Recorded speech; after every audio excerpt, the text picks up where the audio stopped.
Diddly diddly one. Guys, episode 5 of the second shift. We're consistent as fuck.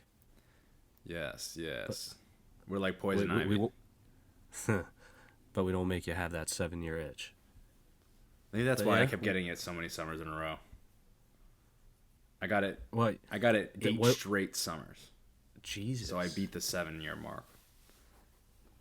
But Well, maybe that's that was your final number. When was the yeah, last time you got it? Or was it last summer? um, I would 2019 or 20. Nah, probably 19 because 2020 was a shit Oh, show. true. Yeah, no one really went outside 2020. Yeah, I think it was 2019, and I actually had it at school. Like it was November into December of 2019. Sounds like a you So type of thing. yeah, let's just say I've bathed in quite my fair share of oatmeal baths.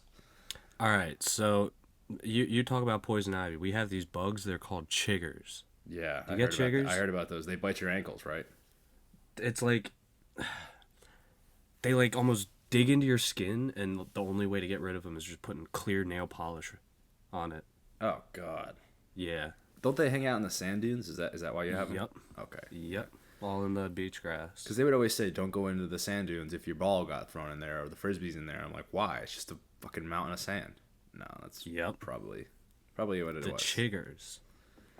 Make no Christ. mistake, I am saying chiggers. Yes, pronunciate. Yes.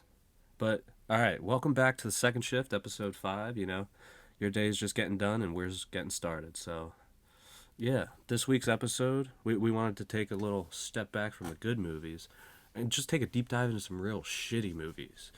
Some blockbuster bombs. Some box office flops, and we really wanted to keep it fair and take COVID out of the equation because there was a couple of really good movies on that list that were just total box office bombs. Yeah. One of them being Well, Tenet, which I was like, wow, they really did lose a lot of money. Because and for anyone who wants to know, the list we used is the Wikipedia list that literally shows budget versus worldwide U.S. sales. So yeah, that this is all based off just purely monetary. And like yeah, he said, didn't want to take account of COVID because no one was allowed out. So obviously, theater sales are going to be down. yeah, and they're still kind of down. I mean, obviously, Spider-Man kind of blew it out of the water, but and Great movie. I'm sure Batman is right now. I think they're at like 150 million or something like that. I heard Batman was trash. What? I saw it twice. It's amazing. Did you really? Yeah, I heard it was trash. that's false. It's awesome. The reason I heard it was trash is because Edward Cullen cannot play a Batman. He's already a vampire. He shouldn't go that type of bat route. No, I don't even. I didn't watch the Twilight movies, and I don't even think of him like that because he was in a couple other really good movies that I love, like Good Time and The Lighthouse. So I don't even care about Twilight. I don't give a flying fartsicle about it. There's apparently a movie he was in where he has a scene where he's, you know, just playing the skin flute, as we'll say. Uh-huh. Yeah. And that the director of the movie, I forget the director, but he's one of those guys that really cares about the realness, the authenticity. So it's said that his O face is his legitimate O face, Uh-huh. as he had an O, if you catch my drift. Uh-huh. Uh-huh. Interesting. Yes, yes. Yeah, Robert Pattinson, everybody. Go watch the fucking movie. It's great because it's like did you like the Joker? The one with Haven't seen it. okay. Well, it's really dark, twisted, noir. It's kind of like when Glenn Ross has the rain running the whole time. The rain is it's raining the entire time in this movie. It's like a detective. It's a detective Batman that's brought down to earth. He's not like using crazy ass gadgets like a car that goes into a submarine. He's using a Okay. grappling hook. He's using his batarang. He's using his brain, and he's working with Commissioner Gordon. Well, actually, he's not a commissioner; he's a lieutenant at the time. But I did hear though that great. Batwoman or Catwoman. I'm not DC. Zoe Kravitz. Yeah, I heard she played a really that was probably the best one that's been in Yeah, like the Batmans. if you compare her through Michelle Pfeiffer or Anne Hathaway, I think she probably stole the show. Yeah, Yeah. Anyway, Maybe I'll give it a watch. yeah, yeah. Don't listen to the haters. Anyway, But yeah, back to the shitty speaking of movies. haters, because there's quite a Oh, few for these movies. so the movies that we chose to talk about are Cats, the movie, the 2019 Spectacular, and then the 2015 Fantastic Four movie. Michael B. No, Jordan's 2015. first 2015. 2015, my Yeah. bad. 24, Michael B. 2004 Jordan's- actually wasn't bad. It really wasn't. Yeah, that one wasn't bad. Corny, but not bad. I mean, it was a 2004 Marvel movie. Yeah, that's before MCU. You know, Mm-hmm. even has the level of the standard of quality. Oh yeah. When did the first Iron Man come out?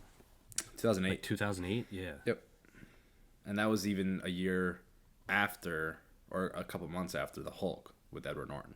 True. Yeah. So everything after Iron Man, you know, except for really Thor 2. Thor 2 kind of stinks. Oh yeah. Thor 2 was trash. Yeah, yeah. And then I'm not a big fan of Captain America 1 as much, but I love Captain America 2 with the Winter Soldier. Oh, I see. I feel like you kind of need Captain America 1 though, just so you. Oh, have, absolutely. You got to have an origin. Yeah, you got to know how he got to how he was and Right. who he was, because I Yeah. feel like him being a little skinny dude, that really shapes his character. Right. He fell on the grenade even when he was skinny, so he's gonna do it when he's bulking up. Yeah. Anyway, so Cats the movie. It's actually a musical, and it really did really well on Broadway, even in the West End in London. I'm pretty sure it was like the 5th longest running play in London. That would make sense. Yeah, I mean, it's obviously this all British actors and singers and everything. So, But not in the movie. yeah. Not in the movie. Disclaimer, everybody. I started it last night, and let's just say I didn't finish it. I got there halfway, and once I saw our old friend Gandalf on screen singing, I kind of checked out. But Yeah, Jimmy, he stuck with it. Yeah, so I'm gonna spearhead the hate for this movie. This movie rubbed me in a couple wrong ways, and I'll definitely get into it. All right, so I'll just do like a little quick synopsis. Straight off the dome, I did not write this down, so it probably won't be the best, but it'll probably still be pretty accurate. I think it's gonna be better than the plot. Let's go. Do it. So, starts off, mangy London. I guess it's London, somewhere in England. I don't know. The entire country looks the same. Yeah, so they're in London. Then all of a sudden, you see a bag thrown out onto the street. Open the bag. Kind of bangable kitty cat. Kind of confused. Then she meets a bunch of other cats. Some strays, some owned by people. Yeah, then they start singing. Just kind of introducing themselves. Each one has a song. Yeah. Yeah. And then Instead of hello, how do you do, they go into a 5-minute song and dance. Unnecessarily.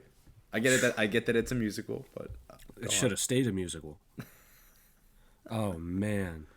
I'm just gonna get through the synopsis. So they sing. There's a competition to where one cat gets like sent up into the sky. I think it's some type of form of sacrifice. I don't know, but it's all about the cats singing, bringing other cats into their group, and showing that cats are cats, man. That's literally it. All right. You tell me what you don't like, because I got to go in. Did you get up to Taylor Swift yet? I don't think you did. No, I got to Gandalf. God. All right. Tell me what you thought about Up to Gandalf, and then... Yeah. Here's my thought. Why? Exactly. Why would you do... So I was trying really hard to figure out what the hell was going on. And I couldn't even really understand the singing that much.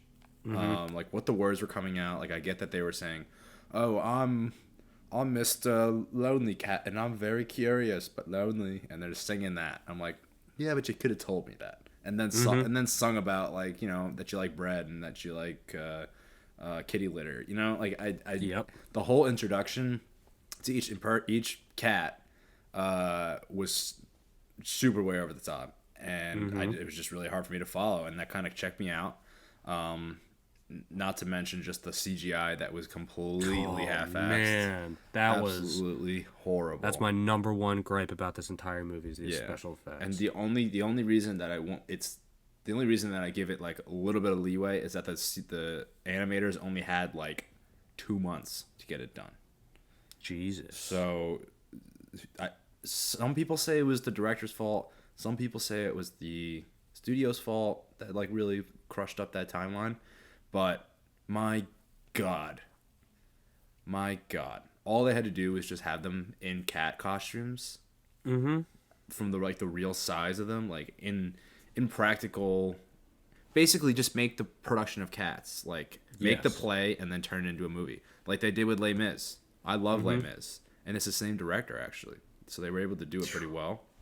Granted, they're not in fucking cat suits, but it felt like a play for that. If the sets felt like a play, this just felt like it was like a bunch of kitty cats that start to take over the city, but on acid because they're all singing and dancing and hanging out with mice. Like, come on, dude. What are you, cockroaches? Like, come on. So, I get that there's a stylistic part of it that made it such a big hit on Broadway, but I don't think it translates to the screen. And granted, they actually did make another version of it originally. I think it was in the 90s.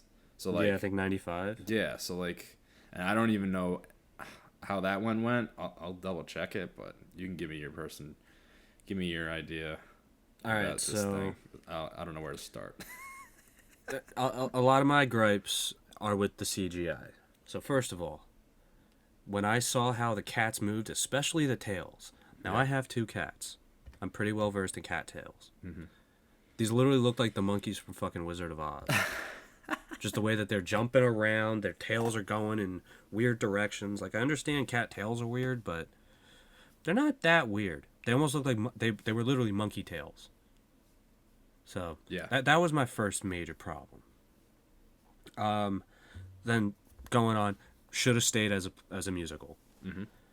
This entire story, I feel, was made to just be viewed at 180 degrees, not a full 360. Yeah, that's a good way to put it. It having these big, it almost just felt like large open rooms. Mm-hmm. Like, rather than viewing the musical from just an audience standpoint, it's almost like you're on the skywalk, or as the movie would say, the catwalk. Mm-hmm. But just a view from above, and it's just really weird. Yeah, it's really off-putting. Like, what are they trying to do? They're trying to like get sacrificed and reincarnated, or like get to like cat heaven. Like, I don't understand. So they're all singing this song, the Jellicle. So they're the Jellicle cats. Yeah. Don't know what that means. Don't know either. But so Dame Judi Dench played as Old Deuteronomy. She's like the head bitch in charge. So she's watching all these other kitty cats sing, and they're all, I guess, trying to prove why they should be the Jellicle choice. Again, don't know what that means. Mm-hmm. So it turns out that mangy old Jennifer Hudson, not being mean, her character was a very mangy kitty cat. Used to be a glorious kitty cat, but got really old. Now she's just a really mangy kitty cat.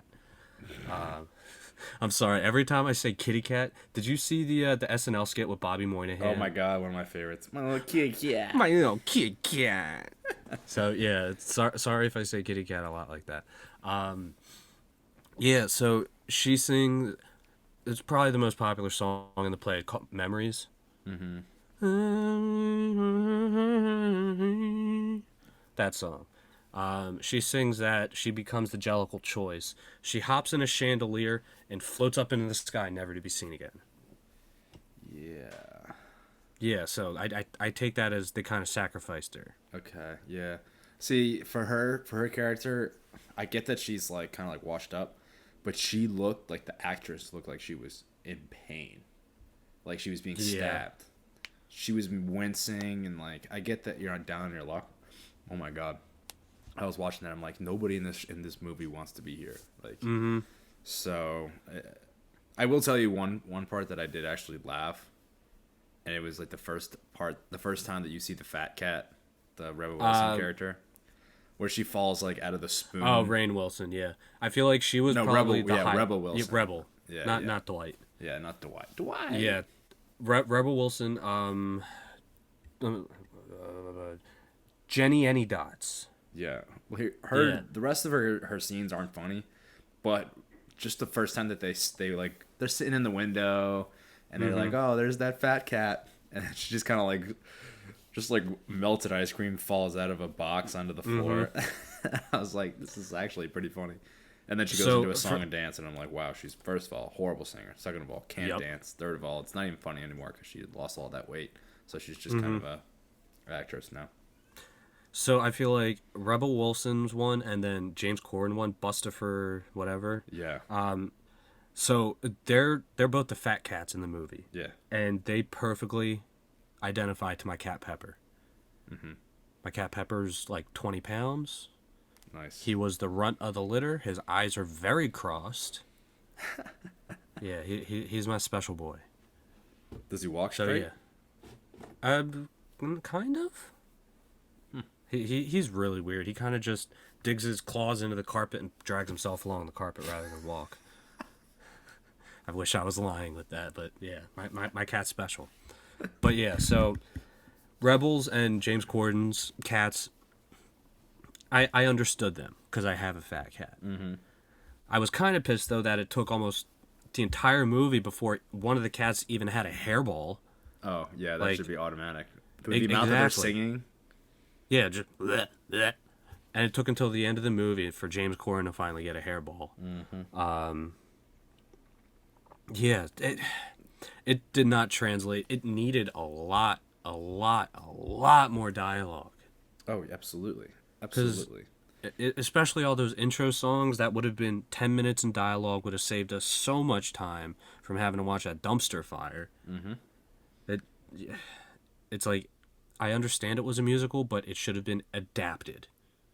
Oh, absolutely. It's not like this was an adaptation. This was supposed to be spot on. And it did not work. Yeah, I'll tell you something that doesn't translate either that just didn't feel right was the size of the cats. So, like, you don't really understand that they're, like, small until you get into the kitchen, where she's, like, smaller than, like, the sink. Yeah. And I'm like, oh, they're driving cars. One of the cars just threw her out into the street, and the cat was driving.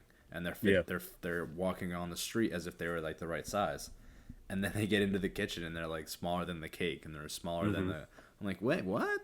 And then they go back inside of the rooms and they're like the same size. I'm like, dude, get it right. Yep. So felt really off. Yeah, CGA really just, it probably would have made the movie a ton better if they could just finish it.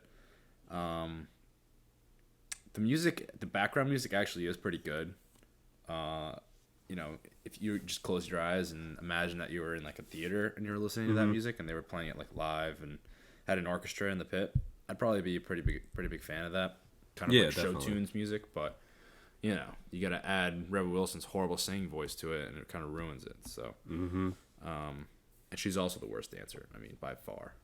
And Jason Derulo didn't really get enough like dancing screen time. He didn't get that roundhouse kick. So it just felt incomplete, Okay, so another thing with the CGI going on to the outfits, there are so many times where you see outfits, they look CGI, but then say when Victoria, the white cat, the main bitch, when cats aren't bitches, but when she's dancing, you can see it bunch up. So it's like I feel like there's a lot of continuity in like the CGI to real life effects. Okay. More CGI and costumes. We're going on to Idris Elba's character, McCavity, and then Taylor Swift, Bumble Arena. First of all, props to whoever was the CGI artist. They were probably very close friends with Taylor Swift because she's not that curvy. And she had a waist. Yeah. She doesn't have a waist in real life.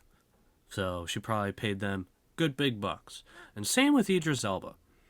Because his cat's costume had abs. Yeah, they. I think the budget went mostly to them. Yeah, it was not good. Jennifer Hudson, like you said, how she always looked like she was in pain. Like when she sang the song "Memories," it could have been so much better. Like the original version was sang by Barbra Streisand, I'm pretty sure. And that one, powerful, got a full range. And when she sings it, it's almost kind of timid. Yeah, absolutely. Uh, Absolutely. I also think so yeah, if you think about the budget now that we're talking about that, they had a what was it? Let's see. 95 95 million mil. dollar budget. But that does not usually That include is like all the huge. marketing, all that type of shit. So Right. I'd say it's probably close to like 110.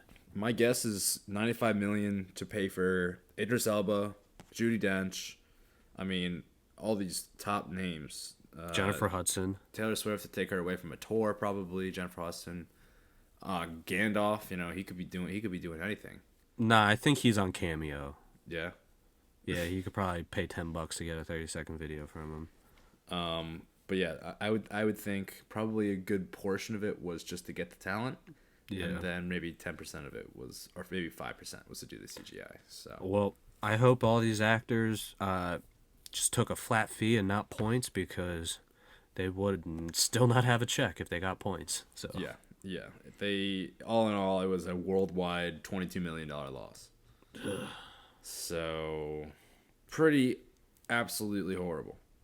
yeah, it's like I said, a dumpster fire. So a kitty litter fire, if you will. Pretty much. All right, so kind of going off on previous episodes, we kind of have just like a few little categories or sections that we'll put into it. But now, because Liam only watched half the movie, his answers might not be as in depth as me, who stuck it through the entire dumpster fire. But yeah, so we'll start off with who played the best role? Like, which actor was the best?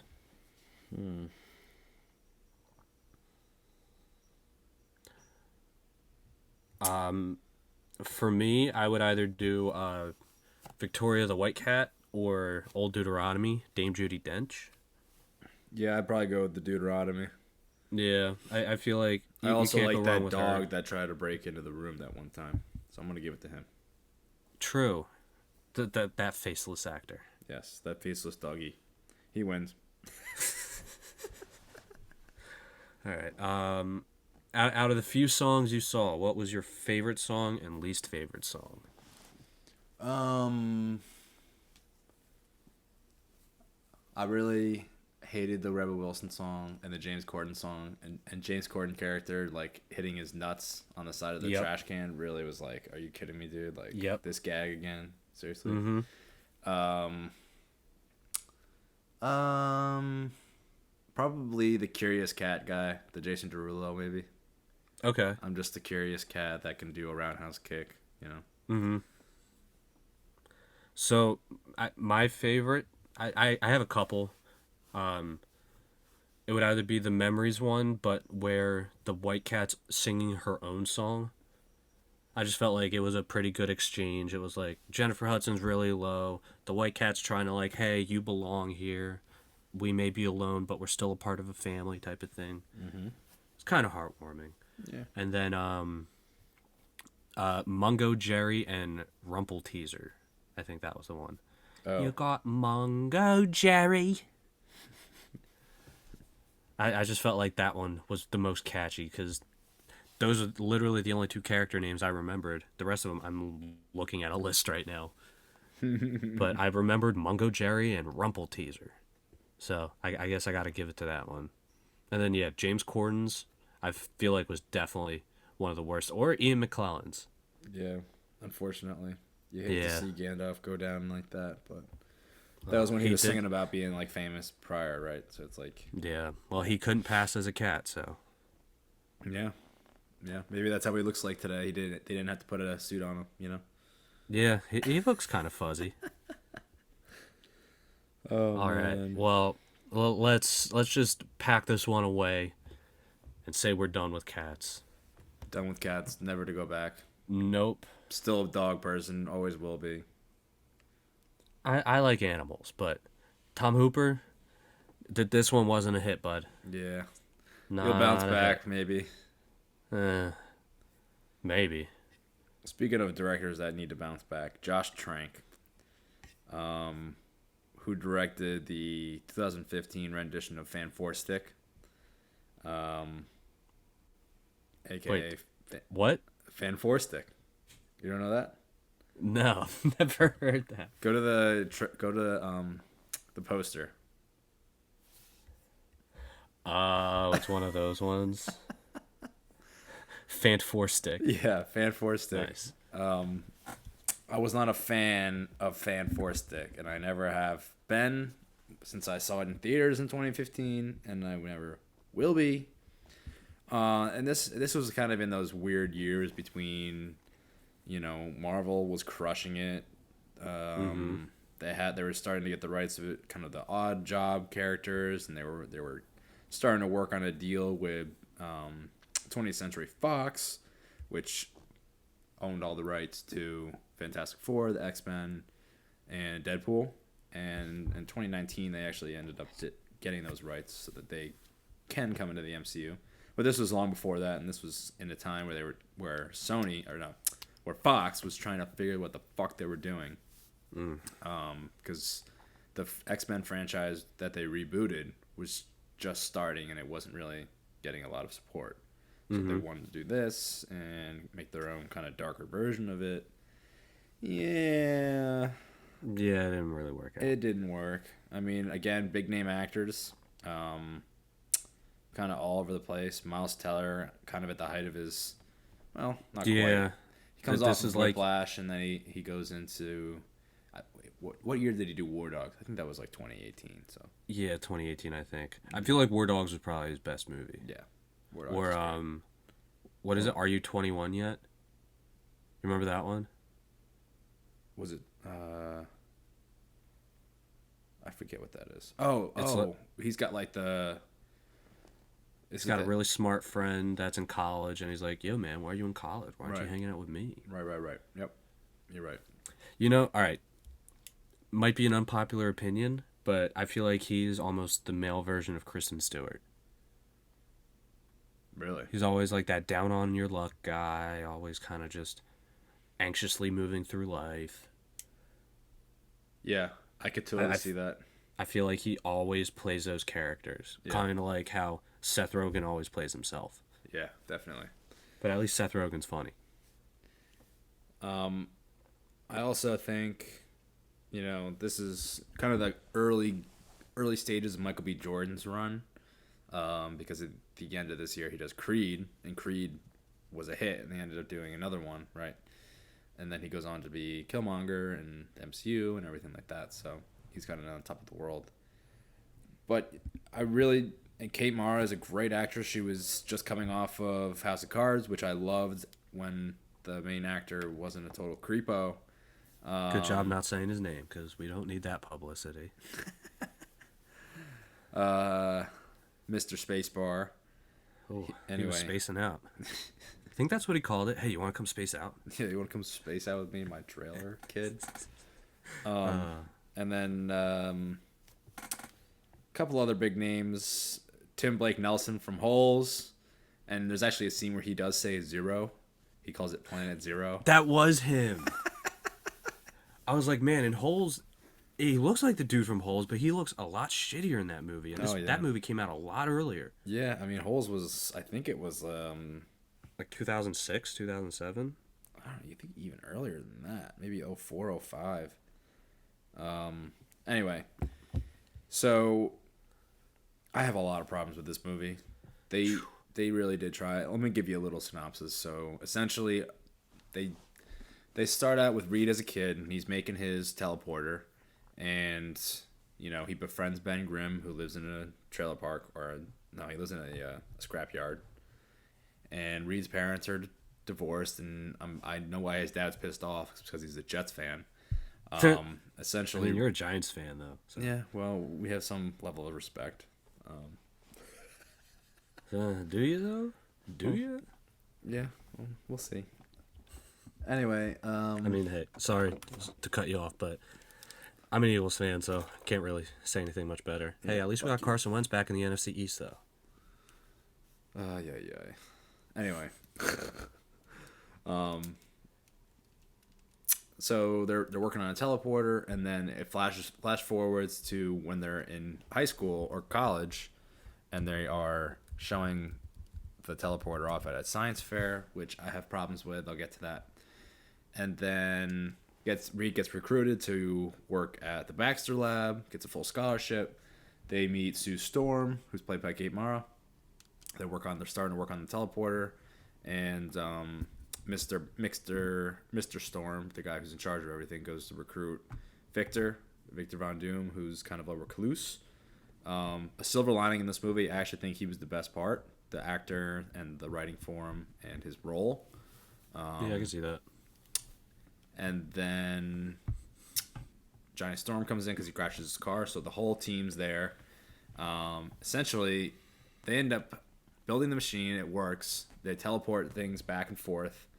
And the government comes in and says, we're not going to test it with you. We're going to test it with NASA. They say, fuck you, get drunk. They call Ben Grimm, and four of them get drunk and go into the machine and go to the other dimension. It's just so stupid. Anyway, they come back, and everybody has their powers, and Reed Richards escapes, and then they recruit Ben Grimm to just be their monster for a year. They just flash forward a year and just leave it up to your imagination of what was happening. Basically, he was working for the government, doing their dirty work. Stupid choice. Anyway, they get everybody back. They go back. They get Victor, who's been essentially altered by the compound in this universe. So he has his powers kind of elevated. This is also a part that I had an issue with, but I'll go into that later. Yep. And basically, Victor comes back, and he just starts going on a killing spree. He goes back to the alternate dimension and starts pulling the Earth through to create his own world. Dumb. And they stop him. Game over. And then they have this stupid thing at the end where they try to figure out what their name's going to be. And it's just so cheesy and lame. So let's get into it. Well, since we just talked about it, so that part where first they go back onto the old planet, they find Doom, bring him back. So, did you watch Agents of S.H.I.E.L.D.? No. So, that is literally a season plot for Agents of S.H.I.E.L.D. Really? Yeah, so on the S.H.I.E.L.D. team, there's a guy, Grant Ward. Him and a scientist, Gemma Simmons, get sent to an old planet by, I'm pretty sure, a monolith. That's kind of irrelevant. They end up getting Gemma back, but they think that Grant dies. Then they end up going back. They find Gemma was someone else, but that someone else she thinks is a human, but is like the main bad dude. They bring him back, put him all through the test, and tries to take over the world. So it's not like it's a new concept. Yeah, absolutely. When did that come out? Let me see when that season was. Earlier in 2015, I'm guessing. Because Agents of S.H.I.E.L.D. came after Avengers 1, which would have been 2013-ish. Yeah. Agents of S.H.I.E.L.D. was a good show, though. I liked it. I'm kind of mad that it's not really considered canon anymore, but still a good show.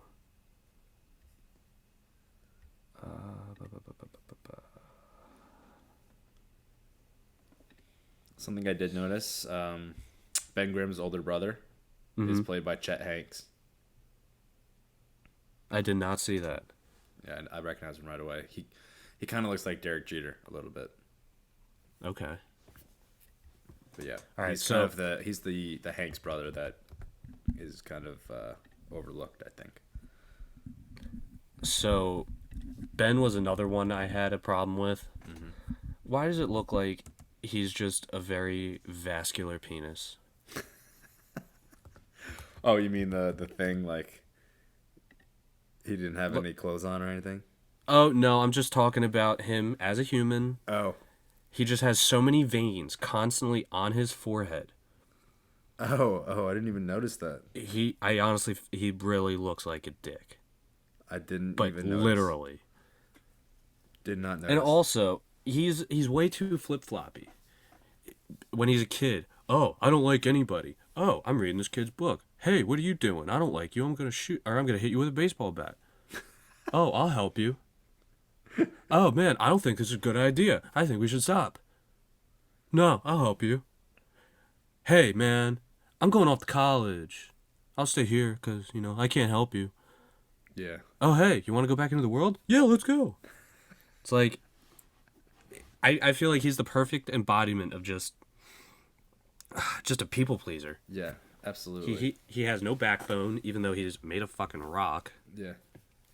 Yeah, and he flip flops all over the place at the end of the movie too. First, he hates Reed for leaving, and then he likes him for like a minute, and then they go into the world, and he still hates him. And then at the end, he's like, "Oh, it's fantastic." Dude, you just like hated this guy for a year. How are you just gonna be on his side now? Like, and say that he's right about Creating team names and shit. Yeah. And also, that is literally one of the worst ways to figure out your team name. Oh, I guess we're pretty fantastic. Hey, Wait, say that again. we're the Fantastic Four. Oh my god. I'm surprised they didn't add more characters and make a Super Six. Yeah, right. So, I think one of my biggest pet peeves about the part where they're showing it off, like showing off the teleporter. At the science fair. Okay. Is first of all, that teacher is an idiot. Okay. Yup. He just cares about the basketball hoop and that they broke it. Okay. Second of all, why in God's name are they showing a revolutionary teleporter to a science fair when they could be showing NASA, FBI, CIA, the president, anybody that would consider it to be an absolute like a marvel, like a genius invention. Mm-hmm. I mean, they only did that. They only did that because then Sue Storm and her dad are like, "Oh, we found this guy. Now he can come work for us, doing the same thing that we've already been trying to do and gotten really close, but haven't been able to bring it back. So you can finish it." It's like too coincidental, and it's just too like. It's literally all coincidence. Oh, absolutely. The whole movie's a coincidence. Yeah, absolutely. Yeah, I was literally thinking, I was like, oh wow, they're just so happen to be perusing a fucking high school. What are they looking science for? Fair. What are they looking for? Like a really cool looking Yeah. lava explosion simulation with Mentos and Coke. Come on. We're trying to move away from the potato. We Yeah. want to power a clock a different way. Yeah. What are you doing there? What are you gonna find? What do you think you're gonna find? Like, Oh, hopefully the missing link. Hopefully the missing link to our teleporter. Yeah, right. So, yeah, and the fact that if they heard about Reed through somebody, how would the person that told them about him not have already recruited him? You know what I mean? Like, if they realize greatness, why would they just tell somebody else about it when they could harness his abilities and his inventions to their own game? Oh yeah. You know, so it just doesn't make sense, and why they ended up doing like that, I don't get it. Did you notice how it took until probably 3/4 of the way through the movie for someone to even smile? I didn't notice that, but I did notice that for them having their powers and using them at all. Oh yeah, not at all. That's my biggest pet peeve, because how are you gonna make a superhero movie by making it 95% backstory and setup, and then have them use their powers for one thing? One.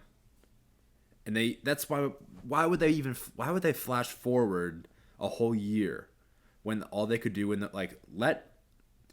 if you want to continue a franchise, you let the main villain tease a second movie. They shouldn't have faced Von Doom in this one. They should have first faced each other to kind of come together and realize that they're stronger together, and then they face off against like two amateur villains. Mm-hmm. Like, Spider-Man 1, he faces off Green Goblin, kind of in a lower level villain, kind of equal on his end. Then he plays Doc Ock. Okay, a little more of a challenge. He's got to kind of outsmart him, right? And he's got to be really creative. And then the third one, he's got like 4 villains he has to face. He's got Venom. He's got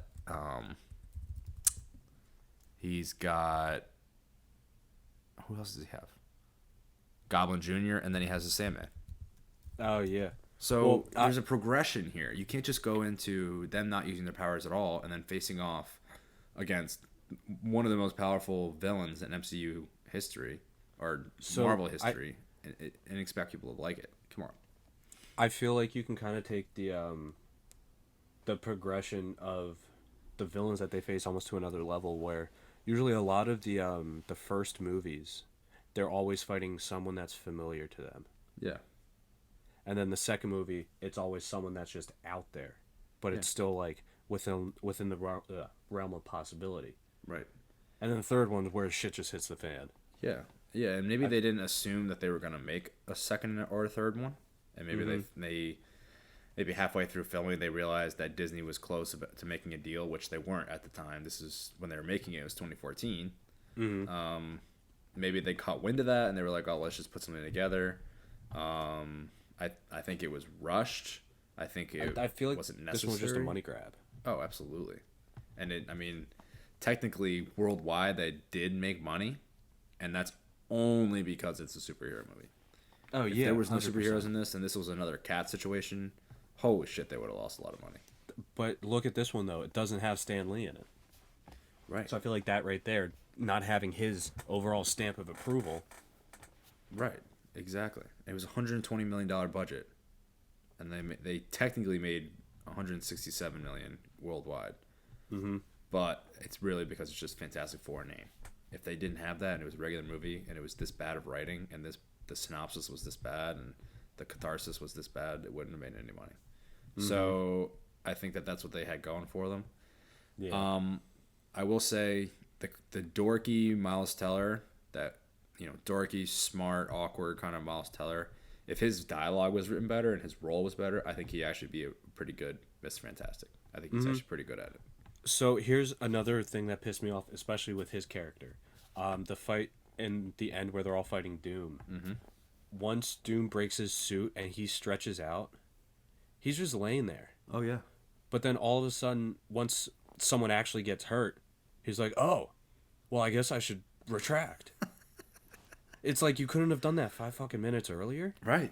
Like, all of this would have been stopped if you did that 5 minutes earlier, but no, you wanted to wallow in your own self-pity.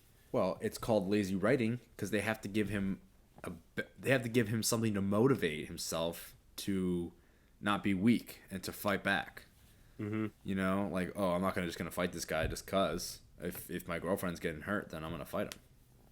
Well, that's lazy. So, also, her flight mechanics pissed me off. What do you mean? Like, the way that she was able to, like, the way she flew and just her overall movements after she was done flying just looked like shit. Like, you could almost tell that she was on a harness. Oh yeah, definitely.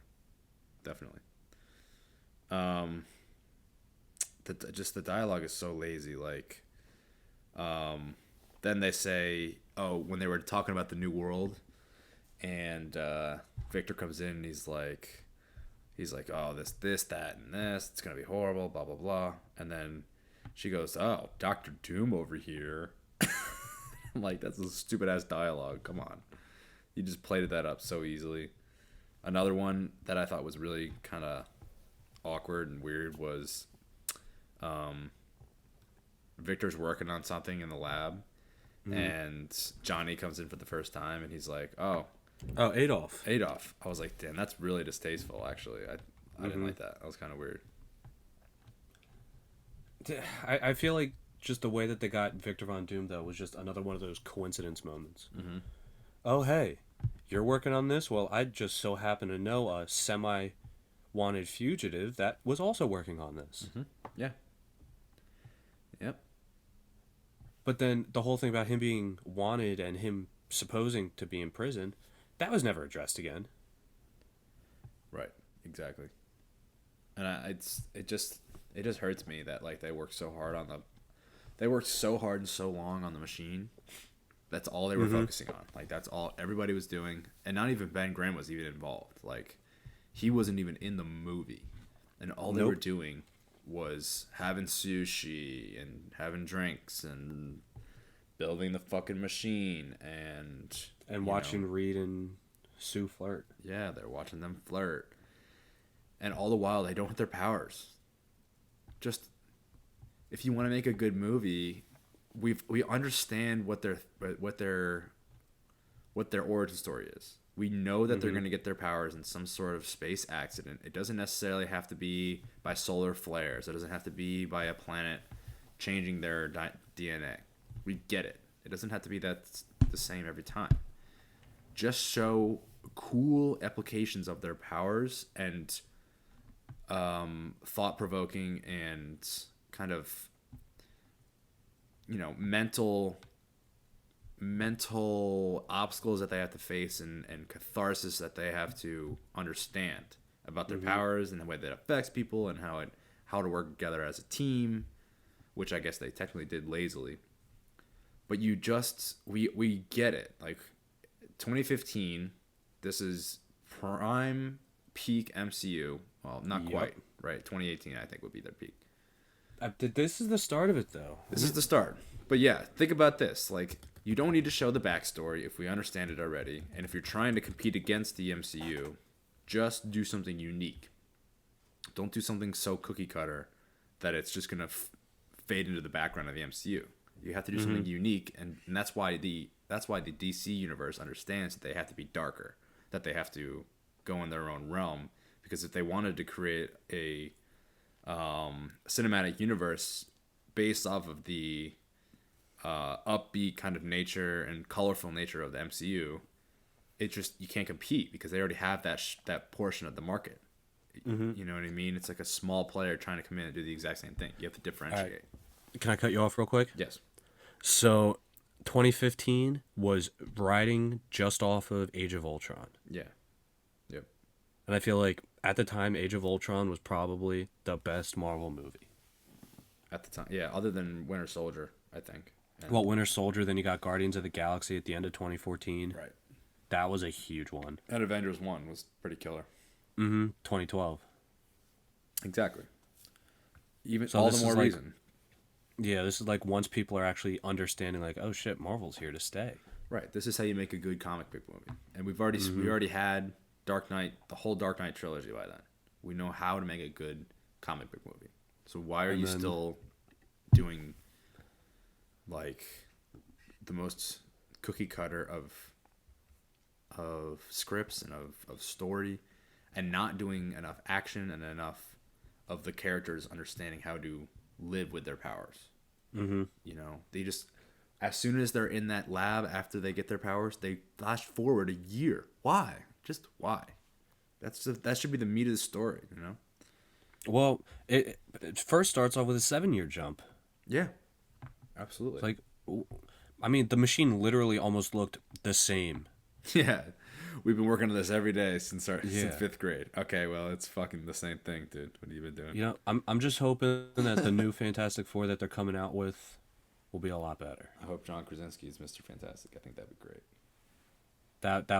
John Krasinski needs to be in the MCU. They want him to be Mr. Fantastic, and then his actual wife, Emily Blunt, to be Invisible Woman. Okay. Which would be great. It'd be like Make him have a sex scene. Yeah, it'd be like a sequel to Quiet Place. Since the actual Quiet Place sequel didn't have him in it. He gets reincarnated. Yeah, literally. I think also when the scene where they're actually getting their powers, where it kind of like the things that happen to them before they get like hit with the interdimensional blast is what made them what powers they had. Yeah. Like the rocks start to attach themselves to Ben. Dumb.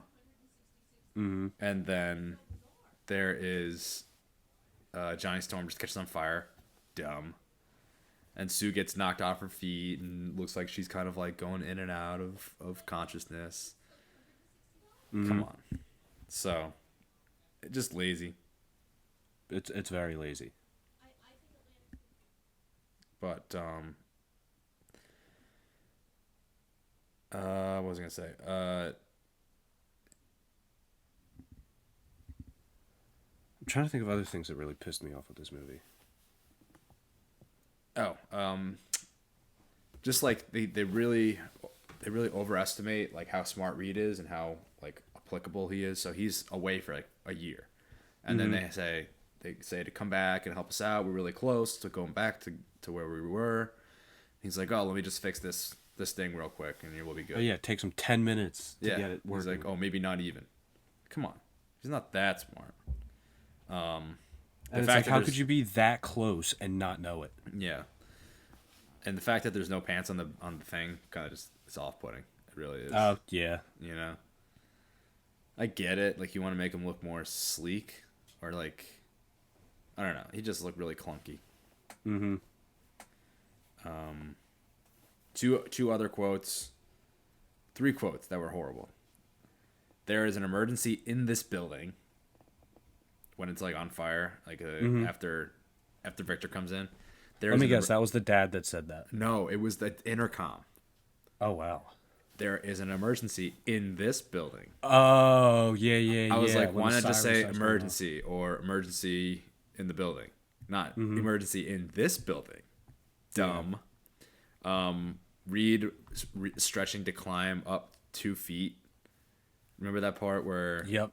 They're like gonna confront Victor in the place, and he just literally he stretches like 50 feet to move 2 feet. Then he says when they're fighting Victor, he says, "We need to stop Victor. He's the source." What? We know that. Why waste 3 seconds saying that? And then the scenes where Victor says there is no Victor, there's only Doom. Mm-hmm. Dumb. And then the fight between Reed and Victor just seems like it looks like a ballet dance. Pretty much, yeah. You know, just him taking his super stretchy arms and just giving him a bitch slap. Yeah. Yep. So here's a couple of questions, a couple of categories here. All right. Best and worst action versus best and worst action and stunt scene, like / stunt scene. Okay, so I mean, granted, this for me, this one is at least all CGI. But when you see Michael B. Jordan's Flameboy character, when he takes down that drone, yeah, I felt like that was pretty good. Yeah, that was pretty good. I mean, granted, it had literally nothing to do with the actual movie, but that's the kind of movie this was. It's those little off scenes that are the best scenes in the movie. Right. So yeah, I would say that one, in my opinion, is probably the best. Let me think about worst though. What do you think's the best? Best probably just anything by Invisible Woman for her shield, not necessarily her flight or the invisibility, but I think the force shield looks pretty good. Mm-hmm. The worst. Honestly, just the whole final scene was just the worst. Oh well, yeah. I think it was just god awful. Yeah, it was just unnecessary, really. Yes, everybody goes and does like a weak attempt at him, and he fights back easily, and they're like, "Oh, we have to fight together." Mm-hmm. So weak. Yeah. Worst acting. Okay, I was gonna bring this up. The dad.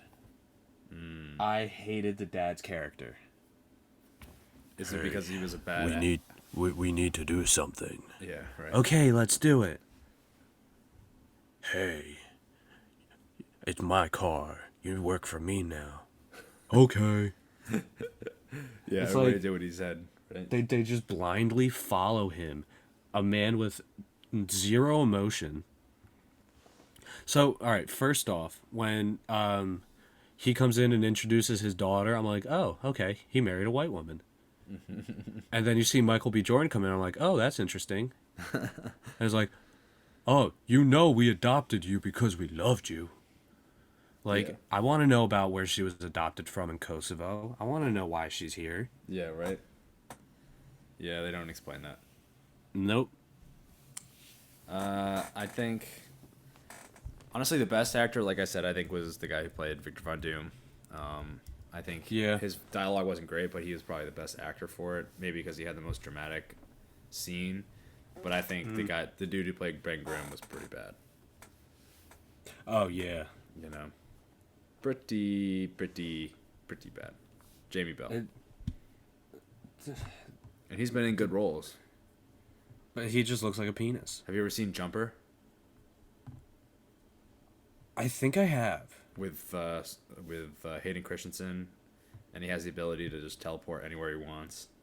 Yeah. Mm-hmm. Sam Jackson's in it. He's in that. That's a great movie. Super underrated. Worst CGI scene. Oh, wait, I guess we kind of did this. I think the monkey going into space was pretty bad. Oh, yeah. It was I mean, I was just going to say the glowing green lake. Oh yeah, definitely. Also, I think Victor's suit or the way he looked was pretty stupid too. Yeah. Just kind of like his eyes and his mouth were just glowing green like a Martian. But also, too, it was like, oh, the reason you look like this, Victor, is because your spacesuit fused with your body. Yeah. Even though the spacesuit never looked like that. Yeah. Yeah. Yep. Worst dialogue. This is tough. I'd say it's a mix between Ben and the dad. Yeah. Yeah. I think so too. Also, just that one scene where they're fighting, and he says, "There's no Victor, only Doom." Just really, just hurt. Biggest silver lining in the whole movie, like best part. That this is not actually included in the Marvel universe, and they're Absolutely. making a new one. 100%. I really don't think there's any silver lining because this movie had zero impact in anything in the movie. Like, it doesn't use a lot of the same, like, interdimensional travel. Like, oh, they travel through a black hole? Like, there's They no don't other use that Marvel again. movie. They don't do anything Yeah. like that. Yeah. So I feel like the silver lining is that is not how the Marvel universe is. Yeah, and I think for the future, whoever's going to direct some kind of comic book movie will take this one in with a grain of salt and really just be like, okay, let's not do that. See, that's why I'm hoping for the next Fantastic Four. Yeah. I think they should learn their lesson. I think it should be pretty easy for this. Yeah. Comic accuracy. That one's more on you. I haven't done the comics. I think that the obviously just like the backstory, how they got their powers, and the Baxter building. Essentially, that's really it. Other than that, kind of just does its own thing. Yeah. But it's also it's a like we said, if it wasn't a comic book movie and it was a standalone maybe superhero movie or a standalone movie that had those actors in it and just that bad a dialogue, it wouldn't have made that much money. Like $163 million is a lot. Yeah, the only reason this movie did well was because of Avengers Age of Ultron. Yeah. Like, oh, another Marvel movie? Yeah, exactly. And I'll be the first to admit that I was probably one of those guys. Yeah, I got into, like, I actually started following Marvel. So the first one I saw was Captain America Civil War. Good one to start with. And then the next one I saw was Black Panther. It was okay. But hey, Michael B. Jordan actually played a good role in that one. Hell yeah. Um, My and last then question is like, how does a writer slash director come back from this? I feel like I I think they need like 3 good movies in a row. Because one could be like, okay, it was good writing. He probably had somebody in his ear the whole time. Two is like, okay, maybe he's on his way back, and then three, okay, this guy he learned his lesson. He's not making the same mistakes. He's changing. He's evolving. well, has he produced anything after this? I haven't. Not looked that at I know of. And let me Ooh. double check. Because IMDb will give you future Yeah. what he's doing in the future here. Let's see. Josh Trank. And he did Chronicle, which is a great movie. Upcoming projects. He did Capone in 2020 with Tom Hardy. I didn't see that one. I didn't either. Got some bad reviews. And he's got two movies in the works. The Rise of Theodore Roosevelt. So I see he hasn't regained his legacy. Yeah, not yet. I mean, he took a good 5 years to get to Capone. Yeah. Then again, he doesn't really do a lot. He only did Chronicle in 2012, and that's about it for his directing. Kill Point, he did a couple episodes of Kill Point, which I never saw. So yeah, I feel like this movie kind of killed his career. yeah, unfortunately.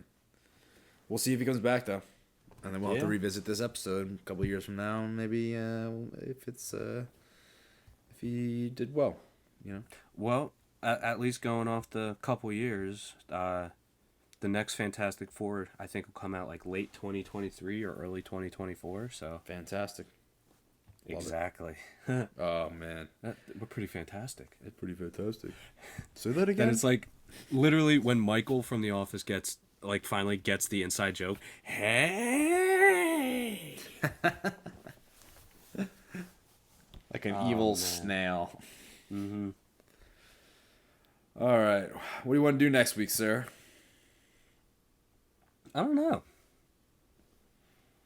I mean, we could do the next Lord of the Rings. Ah, I don't know. What are you feeling? I just watched the first episode of Peacemaker. okay.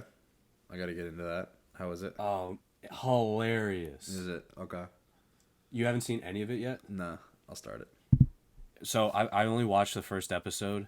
It's like obviously John Cena is going to be a really shitty actor, but it's like with the way that the show is, it kind of leans into him being a shitty actor. But it works. Okay. I'll give it a look. That sounds good. Yeah, so like the first episode, John Cena ends up fucking I guess it's a monster, an alien. Pretends to be human. But then tries to kill him. And he ends up killing her while he's in his underwear. So it's definitely worth a watch if you watch like the first episode tonight. Sounds good. Let's see. I'm trying to think. I mean, we could just have kind of like a shoot the shit episode, just see what goes on during the week. Yeah, let me think about it, and I'll get back to you. See what I'll get back to you with some ideas. All right. We should All definitely right, make a all right. schedule so we can Yes, that's true. get all this shit planned out. Because we don't want our audience to think we're unprepared. Oh, never. All right, and we're getting some snow on Saturday. Look at that. Ew. You're not. Nah. You're getting rain. I don't even know. I haven't checked the weather, honestly. We better not get snow, though. They're calling for an inch of snow. What the fuck? Oh, you're getting snow, huh? How about that? We probably won't. Because, I mean, living on a barrier island, the air always wraps around the island weird, so everything just goes right around us. Right. But, yeah, I don't foresee snow. Let's see here. Saturday, 3 to 6 inches. Nice. Ew.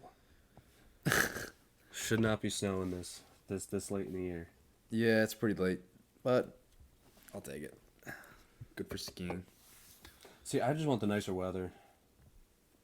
Yeah, we'll get there. Because, like, then I can actually go onto the beach again.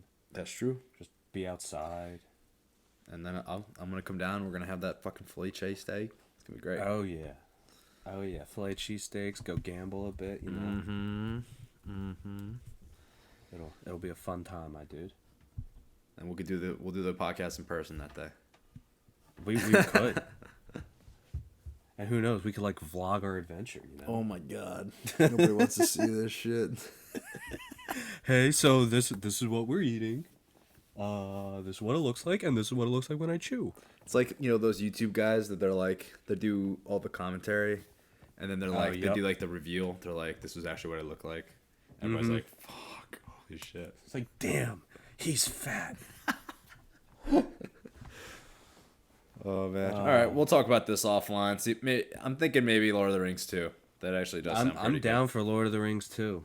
I do. I honestly do think that the Two Towers are my favorite. All right, let's do that then. All So right. I've been on a big fantasy kick. Sounds Gucci. Yes, Sirski. And then I'll get like the book versus movie differences. Yes, Like last yes. time. Indeed. Schwerd. All right, ladies and germs. Guys, it's time for us to clock out. Got bigger fish to fry. I gotta watch James Harden kick the shit out of the Nets. Oh shit, it's happening. minus Ben Simmons. It's happening right now. They're apparently already chanting "fuck Ben Simmons," and Oh, it's should be the whole game. 5 minutes into the first quarter. I wonder how much tickets were tonight. Tickets behind the Nets bench, because it's in Philly, are over $4,000. Yeah. Wow. God. All right, I just need to talk about this since I already said Ben Simmons' name. Did you see how he's trying to file litigation now for the lost wages? Oh, from the Sixers? Yep. Is he gonna win So- that? So that's what everyone's thinking right now because he's on the bench for the Nets right now. Mm-hmm. They're thinking that he only did that just so Philly fans could berate him, heckle him, say the worst shit absolutely possible to him to kind of give him some evidence as to why he should be given that $20 million back. Oh, I couldn't play here. These fans were way too toxic. Oh my god, that's a theory, but it's probably true. Well, Because he wants to build a case against the fans of Philly, right? Mm-hmm. But he's Yeah. already said, oh, it's not from the fans, it's not from any of my teammates. This was purely personal issues. It's like, yeah, bullshit. Yep. Fuck him.